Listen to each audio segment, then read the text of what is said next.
ధర్మకర్తల లాంటి మనుషులే కదా వాళ్ళిద్దరి మీద తీసుకున్నారు. ఇప్పుడు మనకి ప్రైవేట్ దేవాలయం ఉన్నారు మనలో అనమాట. ఈ బిఆర్ నాయుడు ఏమైనా రిజర్వ్ బ్యాంక్ గవర్నర్గా చేస్తుంటే డెప్యుటేషన్ మీద టీటీడీ బోర్డు చైర్మన్ ఇచ్చారా? ప్రైవేట్ వ్యక్తే కదా. టీటీడీ ప్రైవేట్ బాడీ కదా, గవర్నమెంట్ బాడీ కదా. గవర్నమెంట్ ప్రతిష్ఠించిన ప్రైవేట్ బాడీ. అంటే ధర్మకర్తలు ప్రతిరూపాలే కదా, ఖచ్చితంగా వాళ్ళే రిప్రజెంటేటివ్స్ కదా. వాళ్ళ మీద చర్యలు లేనప్పుడు పండగ మీద చర్యలు ఎందుకు వస్తున్నాయి? రెండోది, ప్రజాస్వామ్యంలో ఓ ప్రజాప్రభుత్వం మాన ప్రాణ రక్షణలకి కాకుండా మీరు నేను ఇక్కడ ధర్నా చేద్దాం జర్నలిస్టులకి ఎంతమంది పోలీసులు పెడతారండి? ఓ 50 మంది 20 మంది చేసే దగ్గర కూడా నాకు తెలిసి 100 మంది పోలీసులు ఉంటారు ఇందిరా పార్క్ చౌరస్తాలో. ఇలాంటిది ఒక పోలీస్ స్టేషన్ పరిధిలో 25,000 మంది ఒక కేంద్రీకృతం అవుతున్న ఒక టెంపుల్ దగ్గర కనీస bear minimum precautions police department తీసుకుందా? అసలు ఇన్ఫర్మేషన్ లేదన్నా చెప్పనప్పుడు వాళ్ళు ఎలా తీసుకున్నారన్నమాట. సరే, ఇన్ఫర్మేషన్ లేదన్న చాలా బాగా చెప్పారు సార్. దొంగతనం నేను రేపు చేస్తున్నాను అని చెప్పొచ్చి అలా కిక్ సినిమాలో దొంగతనం ఉండండి సార్, చెప్పండి. కిక్ సినిమాలో లాగా నేను ముందు చేస్తానని చెప్పిన తర్వాత పోలీసు వాళ్ళు తాపత్రయపడే రూల్స్ ఏమైనా ఉన్నాయి మనకి? ఉండవు. కానీ దొంగతనం జరిగిన తర్వాత ఆడెవడో చేశాడు ఆయన పట్టుకుని దాని ధనాన్ని పరిరక్షించే బాధ్యత వాళ్ళదే కదా. అంటే వితౌట్ ఇంటిమేషన్ కదా. ఒక యాక్సిడెంట్ జరుగుతుంది, లేదంటే ఒక అనీవెన్ సర్కమ్స్టాన్సెస్ అప్రైవ్ అవుతాయి, దానికి మేము కాదంటలే. కానీ ఇక్కడ కళ్ళ ముందు ఒక కేంద్రీకృతం అవుతున్న 25,000 మంది ఒక దగ్గర కేంద్రీకృతం అవుతున్న దగ్గర స్థానిక ఇంటెలిజెన్స్ ఏమైంది? ఓకే, మీకు ఇంకొకటి చెప్తా. నేను ప్రజలు భారతదేశంలో ఉన్న 140 కోట్ల దగ్గర ఉన్న ప్రజలు మాకు డిసిప్లిన్ లేదు. ఫస్ట్ థింగ్ డిసిప్లిన్ లేదు. తర్వాత మాకు నడవడిక సరిగ్గా రాదు. సమాజంలో ఎలా ఉండాలి, నేను గుడికి వెళ్ళినా సరే తోసుకుంటూనే వెళ్తాను. ఇవన్నీ ప్రాథమికంగా అందరికీ తెలిసిన విషయం కదా. మీకు ఇంకా ప్రాక్టికల్గా చెప్తాను. మీరు బ్రహ్మాండంగా తిరుమలని తీర్చిదిద్దారు రామారావు గారు అయిన దగ్గర నుంచి. క్యూలోనే వెళ్తారు కదా. బంగారు వాకిలకి వెండి వాకిల నుంచి మధ్యలో ఏ నియంత్రణ చేయగలుగుతున్నారు మీరు? ఎవరు ఆపలేరు. ఏమైనా నియంత్రణ చేయగలుగుతున్నారు? అట్లీస్ట్ లోపలికి బంగారు వాకిల్లోకి వెళ్ళిన తర్వాత 2 లైన్లు బయటికి పోవడానికి ఉంటుంది. ఈ డెన్సిటీలో పొరపాటును జరగడానికి జరిగితే అక్కడ అప్పటికీ కూడా మీరు రోప్ పార్టీలు పెడతారు. సెక్యూరిటీ ఉంటుంది, ఇంత జరుగుతున్నా పొరపాటు అనేది మన చేతిలో లేదు. మాటకు చెప్తున్నా. ఇలా ఎప్పుడు చెప్పారు కదా, ప్రమాదం చెప్పారు. కానీ తిరుమల చెప్పి వచ్చిన ప్రమాదం, తెలివి తక్కువ నిర్ణయం, బిఆర్ నాయుడు సొంత పెత్తనం ఎలగబెట్టి వచ్చిన దరిద్రం. అలాగే ఈ 3 కేసులు సింహాచలం తీసుకోండి. వీళ్ళు ఎప్పుడైతే దేవదేవుడు నెయ్యి విషయం మొదలైందా వైష్ణవ దేవాలయాల్లో ప్రాణ నష్టం జరుగుతుంది. మీరు జాగ్రత్తగా గమనించుకోండి. దానికి దీనికి ఏంటి సార్ సంబంధం? జాగ్రత్తగా గమనించండి మీరు. జనవరి వైకుంఠ ఏకాదశి చరిత్రలో జరగని తప్పు జరిగింది అక్కడ. దాని ముందే కదా నెయ్యి గురించి మాట్లాడింది.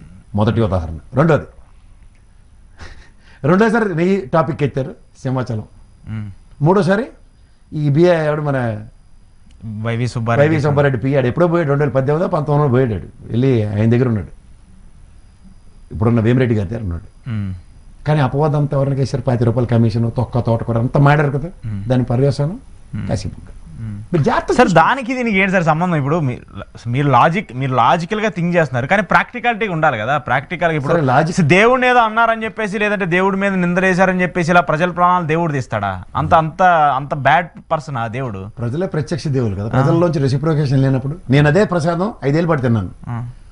అందరూ తిన్నారు సార్, కొన్ని లక్షల మంది తిన్నారు ఆ ప్రసాదాన్ని. ప్రతిస్పందన లేనప్పుడు కొన్ని లక్షల మంది పెద్దజీరు ఉంటాడు.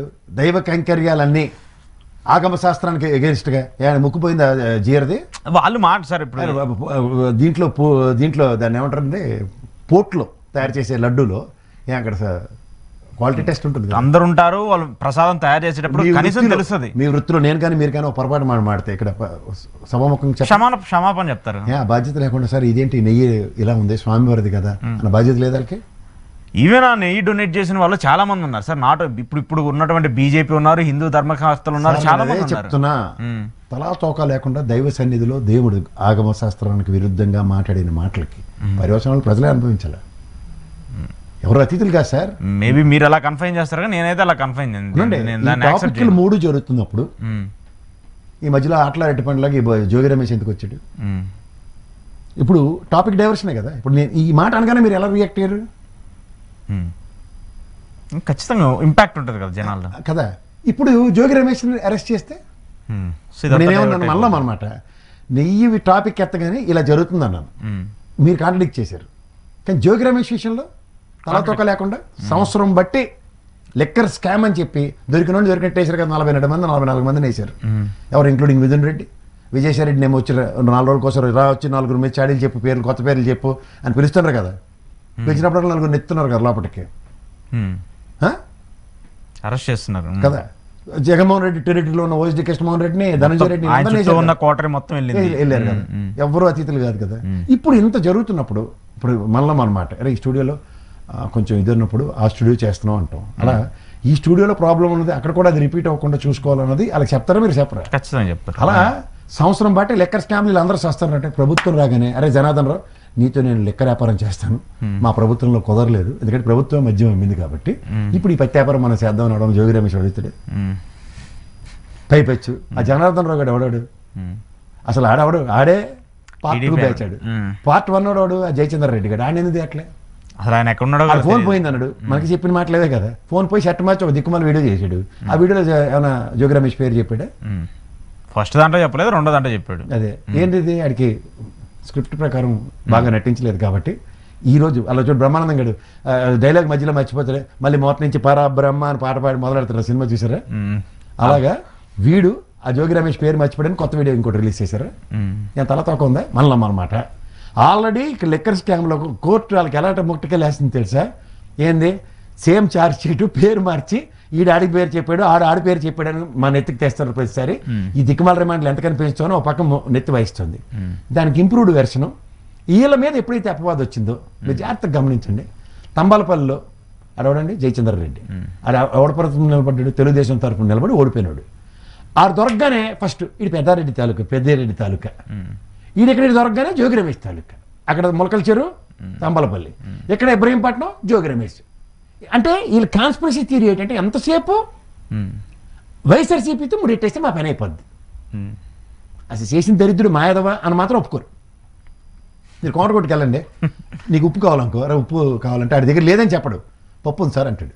అలాగా మీరు ఎంతసేపు వైఎస్ఆర్సీపీ వాడు జగన్మోహన్ రెడ్డి ఈ లెక్కరు ఇదే టార్గెట్ వాళ్ళకి. అందులో రే ఇది కాదురా ఆడు అవునరా అని దగ్గర ఇరికించే ఈ జోగి రమేష్ ప్రాబ్లం ఏంటంటే చంద్రబాబు గారి ఇంటికి ఎప్పుడైతే వెళ్ళాడో అప్పటి నుంచి బాబట్టి తిరుగుతుంటారు. ఎందులో దొరకలే, దాని కాన్సిక్వెన్సెస్ ఎదుర్కొంటున్నాడు. నిలుస్తుందా ఇది కేసు? వెళ్ళమన్నాడు సరే కోర్టుకి వెళ్తే కోర్టులో వాదోపవాదాలు ఉండాలి కదా. ఫస్ట్ రిమాండ్ అడుగుతారు. రిమాండ్ ఆల్రెడీ ఇచ్చారట్టున్నారు కదా. ఎందుకు ఇచ్చారు ఏమి ఇచ్చారు అన్నప్పుడు ఒక వారంలో కాగితాలు ఏమంటారు కదా, ఈ సర్కమాస్టెన్సెస్ లో ఇన్ని కోట్ల వ్యాపారంలో దొరికాడు, నైటీ రైడ్లో ఏమైనా దొరికిందా అని అడుగుతారు ఫస్ట్. లేకపోతే ఈడీ ఏమన్నా వచ్చిందా అని. లేదంటే ఈడీ వాడు పెద్ద వ్యాపారం చేసుకున్నారు, ఈడికి 10 రూపాయలు ఇచ్చాడు, ఆడు 20 రూపాయలు ఇచ్చారు. ఇలాంటి ఆన్లైన్ ట్రాన్సాక్షన్ కనపడాలి కదా వాళ్ళకి, తెలియకుండా ఆన్లైన్ కాకపోయినా క్యాష్ అయినా కనపడాలి కదా, దొరికినట్టు ప్రూవ్ అయిన అవ్వాలి కదా.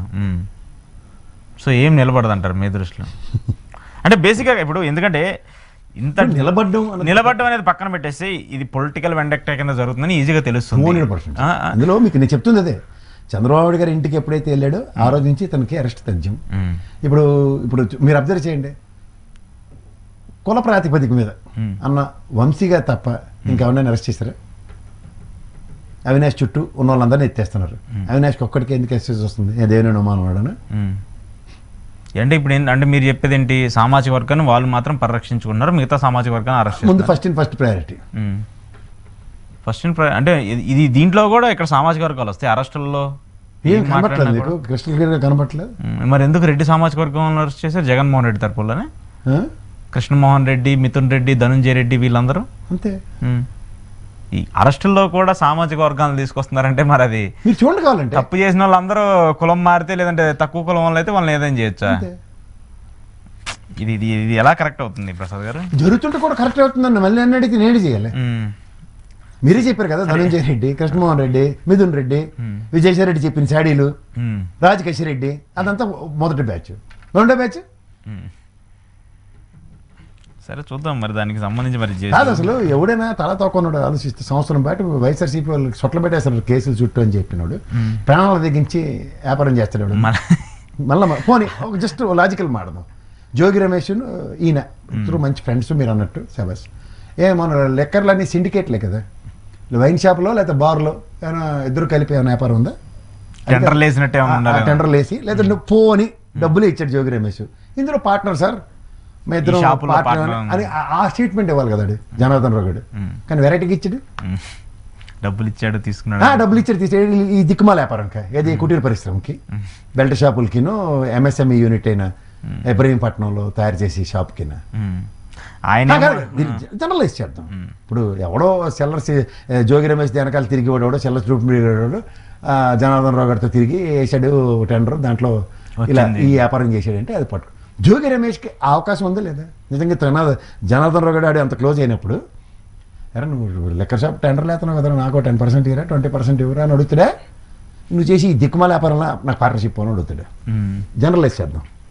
స్థాయి ఉన్న వ్యక్తి, స్థాయి లేనుడంటే మీరు నేను అన్నట్టు. జస్ట్ ఇన్ని అరెస్టులు జరుగుతున్నప్పుడు కూడా డైరెక్ట్ గా వెళ్ళి ఇలాంటి వాటిలో ఏలు పెడతారనేది ఎవరు సాహసం చేయరు కదా ముందు. ఫస్ట్ సాహసం చేయరు. ఒకవేళ నిజంగా మీరు చెప్పిన మంచి మాసెట్ బంధం ఉంది జనార్దన్ రావు గారికి జోగి రమేష్కి అనుకుంటే వ్యాపారంలో పార్ట్నర్షిప్ పడుతుంది. ఇప్పుడు ఆ మాటకు వస్తే కేసీఆర్ సిన్నిను మన రాజకేశ్వరి వాళ్ళిద్దరు పార్ట్నర్షిప్ లోనే కదా చాలా దాంట్లో డైరెక్టర్లు ఎస్టాబ్లిష్ అయ్యాయి కదా. మరి అక్కడ ఆ కేసీఆర్ సిన్ని మీద ఎందుకు అంత ఫోకస్ అవ్వట్లే? రాజకేశ్వర రెడ్డి కేసు నేను పేరు చెప్తే ఆయన కూడా అరెస్ట్ చేయాలి కదా. అప్పుడు నేనెందుకు ఆర్ఓసీకి వెళ్ళి రికార్డులు చెక్ చేస్తే అందరూ ఎన్ని అలా ఆవిడ ఈయన ఇక్కడ తేగల కృష్ణారెడ్డికి సొట్టపోలతో ఎవరో వ్యాపారాలు ఇవన్నీ అందరికీ ఎస్టాబ్లిష్డే కదా. వీళ్ళకి ఎందుకు వర్తించారు?